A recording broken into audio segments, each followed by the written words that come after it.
More interesting things from the Kenyan political scene, and primarily this one.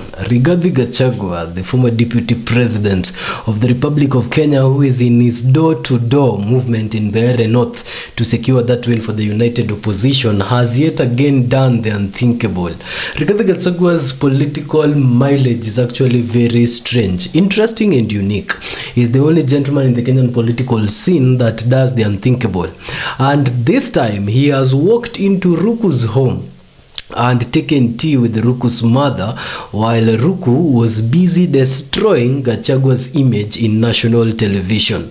Now this is very interesting. We will put it before the mirror extensively as we want to take a look at really the summoning by the Iebc of Boydwere and Philip Aroko to appear before them for purposes of misconduct ahead of the main election, and as well as we also take a look at Kariobangi North by-election, or Kariobangi North's by-election, which has both the ODM party, the UDA party, the DCP party and the KANU party contesting under. But the first interesting thing really we wanted to put out there is Rigathi Gachagua's movement is interesting in, if you take a look at Iebc North's by-election. If Ruku is the biggest competitor in that region, really, with the Ruku really championing for the interest of the UDA party and trying as much as possible to oust the influence of JB Muturi and Lenny Kivuti in that area as kingpins, and to replace the two by becoming the kingpin.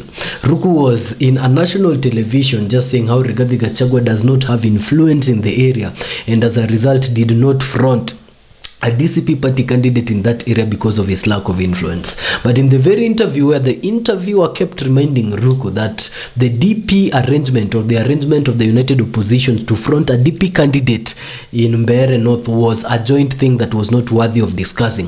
One thing that Ruku did not know is that while he was making these statements, Rigathi Gachagua walked into his own home and met his mother and asked for tea.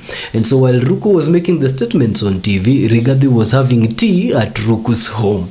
These particular movements politically are very interesting, and we hope to see how they play out on the D-Day now, come the 27th of this month. Whether people are going to vote for Ruku or Ruku'S mother is going to vote for Gachagua's candidate, now that they shared tea with the former deputy president, in the absence of the son.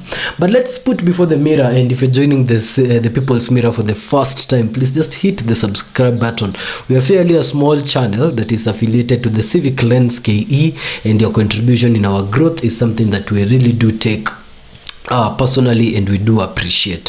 So let us get into the main issues that we want to put before the mirror. We want to put before the mirror the call of these two individuals that are also really coming head to head in the by-elections in Casipul, and then later on the Kariobangi North by-election, and why it is less talked about, yet it is the only by-election that has the four major political parties in Kenya contesting in a constituency level as a test ground ahead of the major elections. But let's start with Casipul. You see, Casipul has these two individuals who have now feathered off and have remained in the race as the two top contenders ahead of the D-Day. That is Boydwere, who is the son of the late Ongondowere that was shot some time back, and as a result the by-election is occurring in that particular constituency. Ongondowere was the MP of Casipul before he met his untimely death in the streets of Nairobi's roundabouts in the Ngong Road.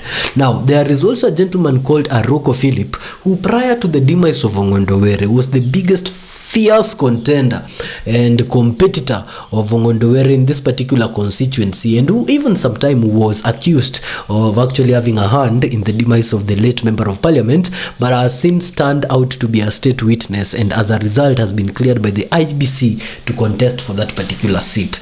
But one thing is very eminent is that since these two realized that now the competition has just narrowed to them, either themselves directly or themselves through their supporters have perpetrated so much violence around that particular aspect or that particular constituency being Casipul, that have now gotten to the attention of the Iebc, warranting summoning of the two to appear before the commission, and their fate will be decided by the commission on whether or not they will still be in the ballot on that day.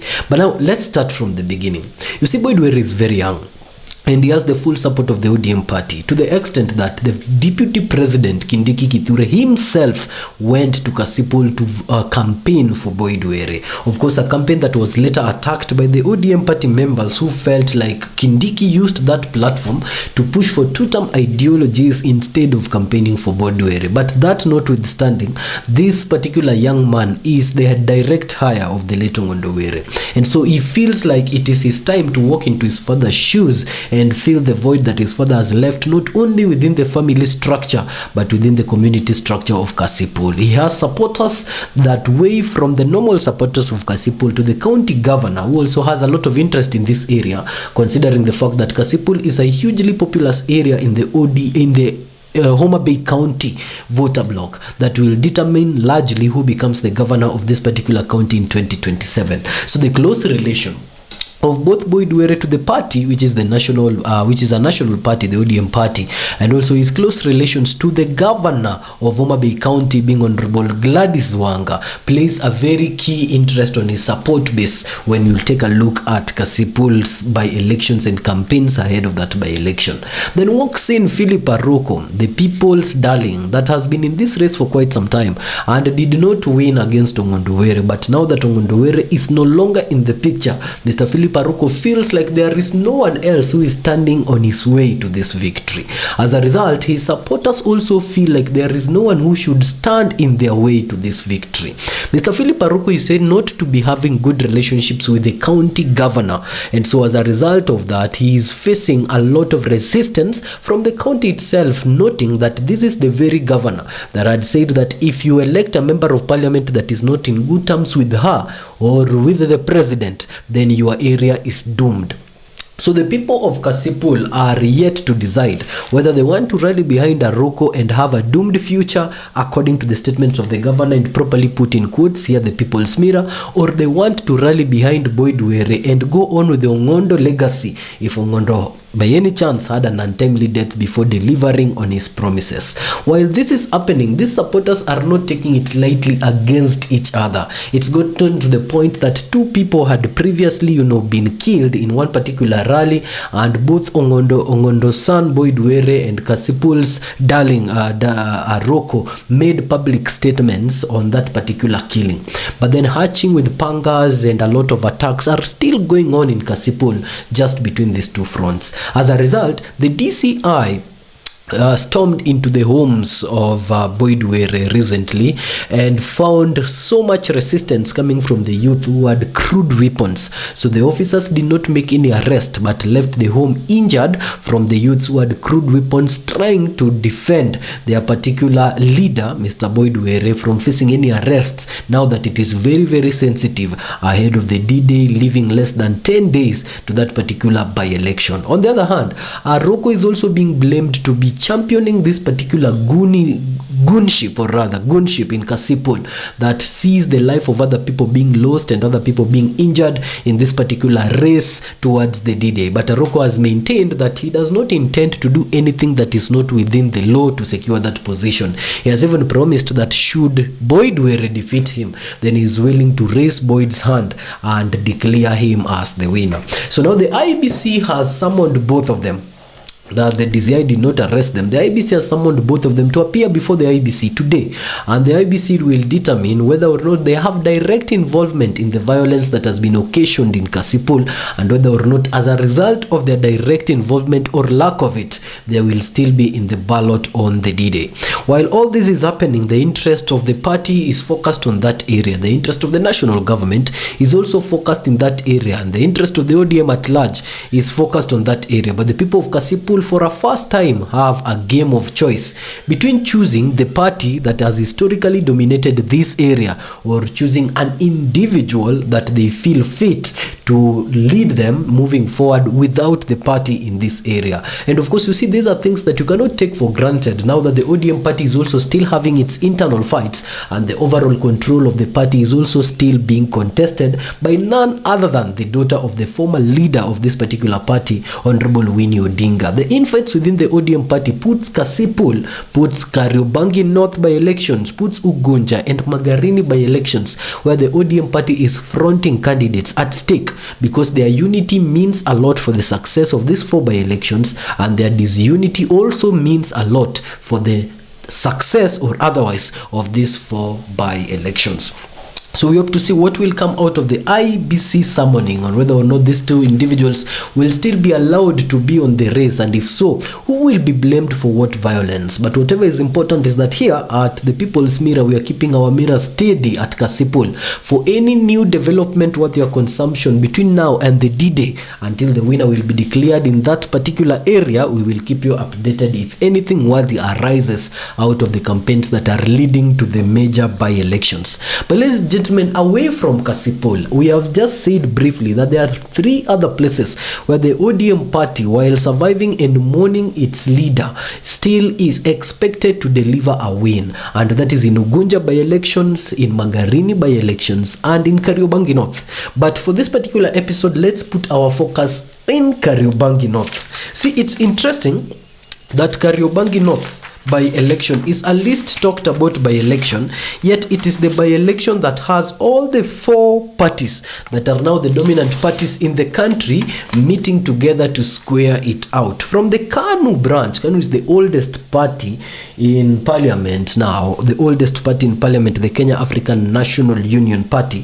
Mr. Peter Ng'ang'a is flying the flag of this party, and is flying the flag of this party very categorically to win that particular position, even if KANU now is in conversations with the UDA to be subsumed into the UDA party. So we don't know really how KANU will support its candidate boldly in this region, while the party leader of KANU, Honorable Gideon Moi, is having arrangement with the party leader of the UDA party, William Ruto, on conjuring a power deal. So as this is happening, we are seeing KANU still fronting a candidate in Kariobangi North and hoping to tap into the older population that still live in Kariobangi North to vote the oldest party in the republic.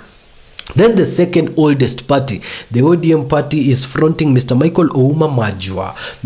Michael Ouma Majua is being fronted by the ODM party to win this backyard that has been predominantly an ODM backyard. And so we saw the likes of Wanga and the likes of Esther Passaris making it to Kariobangi North and campaigning and rallying on the name and the absence of Raila Odinga, requesting the people of Kariobangi North to give Raila Odinga respect and a win posthumously to show that Raila meant something for them. So ODM, which is the second oldest party other than KANU in parliament, and has fronted candidates in the presidential seat or in the presidential race for 4 successive elections, are also eyeing that particular position against KANU and against 2 other parties in the hope to secure that win for themselves. Then there is David Wanyoike of the DCP party. The DCP party is the newest boy in town, and so a lot of people are trying to affiliate themselves with it, mostly in the mountain area. We saw a possibility also beyond the mountain area when a UDA candidate was in Banisa before they withdrew.